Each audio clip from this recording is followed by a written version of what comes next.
Hello everyone, আসসালামু আলাইকুম। আজ দুপুরে কী কী রান্না করেছি গাইজ আপনাদের সাথে শেয়ার করতে চলে আসলাম।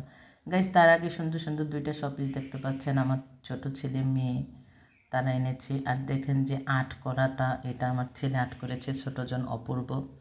দোয়া করবেন ওর জন্য, আল্লাহ যেন যা সে আশা করে আল্লাহ যেন সফল করে, অনেক বড় হতে পারে। তো গাইজ দেখেন আমি কী কী রান্না করছি আপনাদের সাথে শেয়ার করবো। বিশাল বড় কাতলা মাছ, আমার প্রজেক্টের মাছ।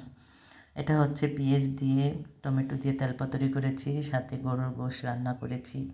অনেক বড় মাথাগুলি, একবারে মাথাটা ফেরে মানে দুই টুকরা করে ছেলেদের জন্য নিয়েছি। এত বড় মাথা রান্না করা সম্ভব না, মশলা ভিজবে না, এই জন্য আমি একদম কেটে নিয়েছি। তো দেখেন গরুর গোশ টমেটো টক রান্না করেছি, সাথে লেবু নিয়েছি। তো দেখেন গাইস কেমন হয়েছে আমার ছেলের এই আর্টটা, অনেক অনেক সুন্দর হয়েছে। সে অনেক তাড়াতাড়ি করছে, তাই তার আম্মু ভিডিও করবে সেখানে রাখার জন্য। এর আগেও দেন আপনারা হয়তো খেয়াল করছেন, এর আগে মায়ের হাতের রান্না যে এটা ছিল সেটাও আমার ছেলের হাতের করা। দোয়া করবেন ওর জন্য সবাই। তো গাইজ ভালো লাগলে অবশ্যই লাইক কমেন্ট দিবেন। আজকের মতো আল্লাহ হাফেজ, থ্যাংক ইউ সো মাচ।